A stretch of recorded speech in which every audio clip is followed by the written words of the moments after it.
네, 잠금 해제 시간으로 이어가도록 하겠습니다. 간밤에 미증시는 하락했지만 시간을 거래해서 엔비디아가 급등이 나오면서 오늘 일단 반도체주 IT 투톱이 강세로 출발했습니다. 이에 힘입어 일단 코스피 지수도 상승 출발하긴 했지만 현재는 탄력이 좀 떨어진 상황이고요. 그리고 코스닥 지수는 현재 소폭의 상승권에서 움직이고 있습니다. 우선 지수 같은 경우 코스피 지수가 2,568선을 지나가고 있고 코스닥은 857선에서 움직이고 있는데요. 오늘 시장에서 주목해봐야 할 포인트들 짚어보도록 하겠습니다. 오늘은 알파경제 김종효 이사님과 함께합니다. 이사님 어서 오세요. 안녕하십니까. 네, 먼저 이사님과 함께 머니맵 통해서 시장의 특징주들 확인해 보도록 할게요. 자, 먼저 오늘 삼성전자가 1% 가까운 상승세 나타내고 있고 SK하이닉스가 5% 이상 급등으로 출발했었는데 현재도 일단은 5% 가까운 상승세를 유지하고 있습니다. 나머지 지금 삼성전기, LG이노텍 등등이 조금 빨간불 켜고 있는데 전체적으로 시장의 이 대형주들의 흐름을 봤을 때는 크게 지금 오르는 종목보다는 파란불이 짙게 깔려있는 상황입니다. 이 중에서 에코프로 BM이 좀 올라가고 있고 SK이노베이션이 그래도 3% 이상 상승세를 나타내고 있습니다. 그리고 네이버 같은 경우에도 빨간불이 좀 들어와 있고요. 게임주 내에서도 일부 종목들이 상승불 켜고 있는데 일단 크래프톤이 반등이 나오고 있다라는 부분도 확인이 됩니다. 자, 그러면 먼저 첫 번째 개장 특징주 확인해 보도록 할게요. 일단 지금 바이오 쪽이 6월에 여러 가지 학회 모멘텀이 있습니다. 이를 앞두고 있는 상황에서 당장 다음 주가 되면 이제 재료 소멸이 될 수도 있는데 유한 양행 비롯해서 여러 가지 제약 바이오주들 이를 앞두고 어떻게 대응해야 될지 좀 궁금하거든요. 네, 최근에 리포트가 집중되고 있죠. 그래서 네. 지금 2년간 어떤 모멘텀을 가지고 레이저 티닉과 관련된 모멘텀을 가지고 있었던 유한양행은 기대감을 보였던 2년 전을 제외하고는 주가 수익률이 좋지 않았는데 최근 들어서는 그래도 조금씩 올라오고 있는 양상입니다. 그래서 이번에 결과물에서 의미 있는 결과, 얀센과 함께하고 있는 이 병영 투자의 결과가 굉장히 긍정적으로 나온다든지 하면 추가적인 퍼포먼스는 조금 있을지 모르겠지만 보통 통상적으로 이렇게 ASCO 주변에 올랐다가 네. 이벤트가 끝나고 나면 대부분 떨어지는 게 일반적이거든요. 그래서 결과물 자체가 정말 놀라울 정도의 수주 실적이라든지 어떤 결과물을 나타내는 것이 아니라면 오히려 이벤트를 전후로 해서 수익률이 둔화되는 종목이 많았다라는 점을 염두에 두시면서 접근해 볼 필요가 있을 것 같고요. 자, 그런 차원에서 우리가 이렇게 이벤트에 기댄 흐름으로 가지 말고 본질적으로 제약바이오에서 올해 좋아지는 것이 무엇이 있는지 따져볼 필요가 있는 거죠. 신약은 정말 누구도 알 수 없는 그런 영역이니까 신약 쪽에서는 우리가 일단 한숨 내려놓고 품목 허가가 늘어나면서 매출이 늘어날 수 있는 기업으로 올해 연초부터 꾸준하게 셀트리온을 말씀드리고 있습니다. 그래서 그런 바이오 시밀러 쪽에서의 품목 허가 가능성에 좀 더 모멘텀을 두시는 게 편안한 투자가 되지 않나라고 보고 있고요. 단기 이벤트로 인해서 급격하게 올랐던 종목이라면 이벤트를 전후로 주가 추이를 보면서 차익 실현을 한번 생각해 보시는 것도 제가 보기에는 좋은 포인트가 되지 않을까 이렇게 판단하고 있습니다. 네. 제약바이오주도 정말 많은데 그중에서도 이 아스코라는 하나의 모멘텀을 보고 이제 들어갔다면 그 종목에 대해서는 어느 정도 차익을 실현하는 게 좋을 것 같고요. 오히려 지금 성과가 의미 있게 나와야 또 주가의 상승으로 이어질 수 있기 때문에 바이오 시밀러 같은 부분에서 지속적인 호재, 모멘텀이 될 수 있는 셀트리온 같은 종목들 보자 얘기를 주셨습니다. 자, 이번에 두 번째 개장 특징주 확인해 보려고 하는데요.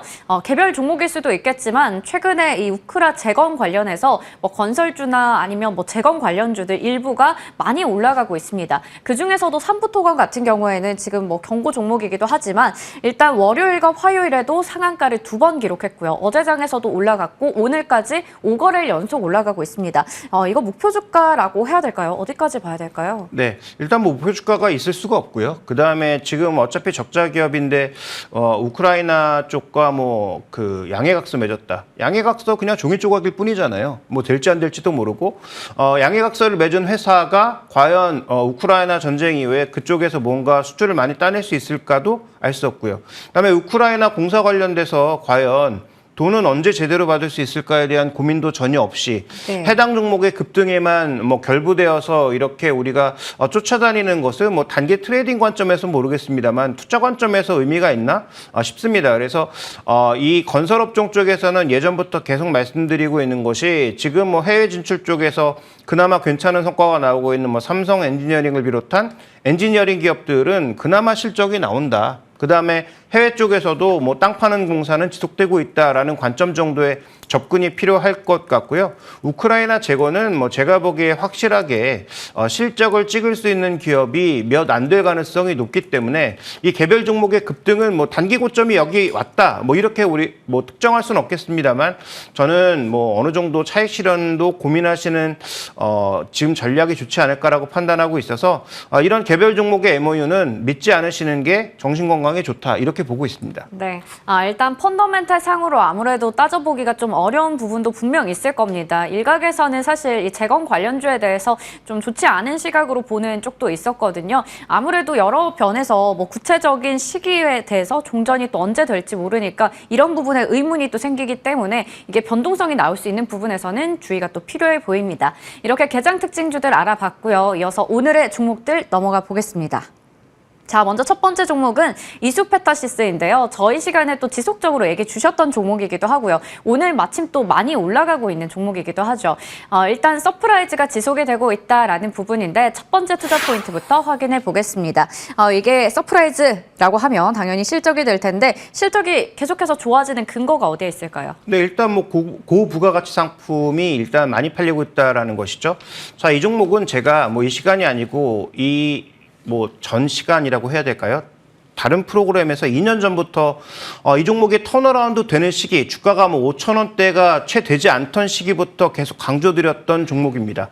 무언가 턴어라운드가 나타나고 있다. 적자 사업부인 이수 엑사보드를 아예 떨어내고 그 다음에 고부가가치 쪽으로 시장의 흐름이 옮겨가면서 좋아지고 있다는 것을 긍정적으로 말씀을 드렸는데요. 준비대응에서 보시는 것처럼 2020년도에도 나름 괜찮았지만 이게 뒤로 가면 갈수록 고부가가치 제품들이 늘어나고 있는 상황인데요. 이게 왜 벌어지고 있는 상황인가? 여기에 대해서 우리가 한번 따져보게 되면 다음 준비된 그림. 오늘 엔비디아가 확인해주고 있지 않습니까? 2분기에 AI 쪽과 그다음에 자율주행 쪽에서 여전히 괜찮은 실적을 보일 것이다. 그래서 시장이 원래 예상하고 있던 것보다 훨씬 높은 2분기 전망을 밝히면서 시간에서 주가가 무려 25% 가까이 급등한 것이죠. 그래서 사상 최고가에 결국 도달하는 그런 양상을 시간에서 보였는데 결국 우리가 여기서 봐야 되는 것은 결국은 AI용 서버 증가에 가장 크게 우리나라에서 기여하는 종목 중에 하나가 바로 이수페타시스라는 거죠. 그래서 이 다층용 MLB, 이 굉장히 18층, 20층 이상 쌓는 이 다층용 MLB가 이런 고용량 서버에는 반드시 필요할 수밖에 없기 때문에 그와 같은 관점에서 동사가 엔비디아와 연계돼서 매출을 내고 있는 것은 아니지만 동사의 매출의 상당 부분이 지금 TPU, 텐서와 관련된 구글 쪽의 매출이 늘어나고 있다는 점에서 우리가 장기적으로 봤을 때는 이런 부분의 매출 증가와 함께 이익이 증가할 수밖에 없다라는 관점으로 최근 주가의 어닝 서프라이즈와 반등이 나타나고 있다. 이렇게 봐야 하는 것이죠. 네, 지금 실적을 이렇게 더 눈높이를 올릴 수 있는 이유에 대해서 얘기를 주셨습니다.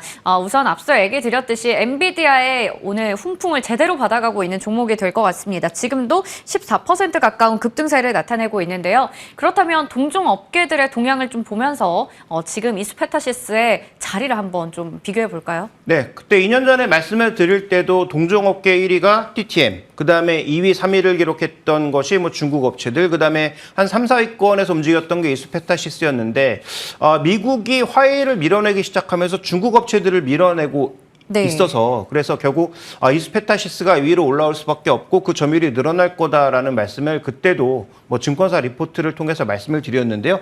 자, 준비된 게 보시는 것처럼 TTM 같은 경우에는 뭐 그렇게 큰 폭의 성장을 보여주지는 못하고 있습니다. 그렇지만 견조하게 레벨을 이어가면서 내년도에는 더 늘어날 것으로 현재 예상을 하고 있고요. 그 다음에 중국 업체들 같은 경우에는 지금 여러 가지가 좀 섞여 있기 때문에 어쨌든 그런데 이 동종업계의 매출이 전반적으로 보시면 앞으로도 증가하는 쪽으로 가고 있다는 거죠. 왜냐하면 저 중국 업체들이 미국에서 점유율을 잃는다고 하더라도 중국도 AI에 대한 투자 늘릴 수밖에 없고 중국 쪽에서의 매출은 당연히 저 경쟁업체들이 가져갈 수밖에 없는 상황이다 보니까 전체적으로 이 데이터 센터의 매출이 늘어나는 해당 업체, MLB 업체들의 전체적인 매출은 늘어날 수밖에 없다라고 지금 예상이 되고 있는 거죠. 그러니까 동종업계를 봤을 때도 오히려 점유율을 조금 뺏기면서 이스페타시스 영역이 넓어지고 있는 TTM 같은 경우에는 주가의 매출이 정체 양상을 보이면서 최근 주가도 안 좋아요. 네. 그런데 이스페타시스는 미국에서 점유율이 넓어지고 있고 구글과 협업이 늘어나면서 올해 매출이 한 6천억 정도 나올 수 있는 그 정도의 근거를 마련하니까 현재 구간에서는 주가가 강한 거고, 그다음에 중국 업체들은 자국 내에 어떤 데이터 센터의 투자가 늘어날 것으로 현재 예상되면서 매출이 늘어나고 있어서 동종업계의 전체적인 흐름은 좋아지고 있다, 이렇게 봐야 될 것 같습니다. 네, 전체적으로 지금 뭐 동종 업계 쪽의 분위기도 좋은 상황에서 오늘 이스페타시스도 최고가 부근에서 움직이고 있습니다. 2년 전부터 얘기를 주셨다고 하는데 지금 자리가 어떻게 보면 굉장히 많이 올라와 있잖아요. 적정 밸류는 어떻게 판단하세요? 네, 지금 올해 예상되고 있는 실적 기준에서 아직도 뭐 PL 10배가 되지 않습니다. 그래서 뭐 추가적인 상승도 가능하지 않느냐. 그다음에 저 경쟁사들의 전체적인 PL 밸류를 평균해 봤을 때 한 12배 정도로 오늘 증권사에서는 예측하고 있더라고요. 네. 그래서 목표 주가로 14,000원을 제시하고 있는데 저는 뭐 이렇게 급등한 종목에 대해서 별로 선호하지 않습니다. 오히려 턴어라운드가 나오는 그런 지점에서 우리가 지켜봤어야지, 지금 구간에서 호재가 반영되고 있는 구간에서 섣부르게 뛰어든다? 신규 관점에서는 저는 그렇게 매력적이라고 생각하지 않거든요. 그래서 지금 밸류 차트를 보시면 이익이 없었다가 2022년부터 이익이 발생하기 시작하면서 PL 밴드가 생기기 시작했고 여전히 싸 보이는 구간이기는 하지만 네. 전에 보지 못했던 그런 영역으로 가기 위해서는 아까 말씀드렸던 추가적인 매출, 그다음에 추가적인 매출처 확보, 이런 것들을 계속 확인하기 이전까지 지금 무조건 싸다라고 접근하기에는 어려운 그런 국면으로 가고 있거든요. 그래서 주가가 조금 더 올라갈 수 있겠지만 저는 철저하게 보유자 영역에서 판단하고 있기 때문에, 또 아까 언급드렸던 것처럼 이게 만약에 뭐 엔비디아라든지 다른 업체 쪽으로 매출이 더 확대되게 되면 그때는 지금의 주가도 굉장히 싸다라고 얘기를 바꿀 수가 있는 것이죠. 그래서 목표 주가를 드릴 수가 없고, 지금은 신규 관점보다는 기존의 보유자들은 쉽게 팔기보다는 어느 정도까지 확대될 수 있는지를 확인하시는, 기존 보유자들이 여전히 가져가셔야 되는 그런 상황이다라고 좀 이해를 하고 있습니다. 네, 이스페타시스에 대해서는 기존 보유자의 영역이다라고 얘기를 해주셨습니다. 그러면 다음 종목으로 넘어가 보겠습니다. 이 종목 좀 많이 궁금했었는데요. 이제 한화오션으로 대우조선해양이 사명을 바꾸고 새 출발을 하게 됐습니다. 바뀐 게 이름뿐이라고요. 일단 한화오션, 이 한화그룹으로 편입이 되면서 그래도 시너지를 낼 거다라는 기대감이 있거든요. 네, 근데 시간이 좀 오래 걸리겠죠. 어쨌든 변화의 가장 큰 핵심 포인트가 뭐냐? 이름이 바뀐 거냐? 그렇지 않고 주인이 생겼다라는 게 핵심 포인트라는 네. 거죠. 그래서 기존에 이제 지분을 보시면 산업은행이 가지고 있을 때는 뭐 그래도 어느 정도 의사결정도 하고 뭔가 여러 가지 영향들을 줬겠습니다만, 실제로 확실하게 주인이, 하나그룹이라고 하는 주인이 생기는 이 자리와는 의미가 다르다는 거죠. 그러니까 주인이 있다라는 것은 뭔가 자신이 책임을 지고 강력한 의사결정을 할 수 있다는 얘기 아니겠습니까? 저는 뭐 그러한 관점에서 봤을 때 장기적으로 보면 이게 가장 큰 호재다. 그동안 주인이 없었기 때문에 뭐 공격적인 투자라든지 이런 것들에 대해서는 굉장히 좀 보수적으로 갈 수밖에 없었고, 뭐 새로운 투자나 이런 것들을 결정하는데도 굉장히 이제 제한적일 수밖에 없었다라는 거죠. 근데 한화방산이라고 하는 어떤 큰 그림 안에서 장기적으로는 육해공의 전체적인 그림을 만들어 나갈 것이고, 그다음에 그동안 결정하지 못했던 다양한 의사결정들을 좀 더 빠르고 강하게 할 수 있다는 관점에서 보면 중장기적으로는 바뀐 게 이름뿐만 아니라 체질을 바뀔 가능성은 충분히 있다라고 봐야 되는데, 다만 최근에 오른 주가를 계속 이어나가기 위한 여러 가지 조건들은 긍정적으로 형성되고 있는지는 조금은 확인이 필요한 부분이 아닌가, 이렇게 봐야 할 것 같습니다. 네, 아무래도 오늘 또 52주 신고가를 찍고 지금 4%가량의 하락이 나오고 있는 구간입니다. 그런 상황에서 최근에 또 조선주들이 이 사이클이 좀 빨리 도래할 거다라는 전망 나오고 있는데요. 일단 지금 뭐 하나의 품에 들어갔기 때문에 공격적인 투자를 할 수 있다 얘기를 주셨지만 적자에서 또 벗어나기 위해서 많은 투자를 하지 않을까 기대가 돼요. 실적 어떻게 보세요? 네, 진짜 일단 뭐 준비된 그림부터 한번 확인을 해볼까요?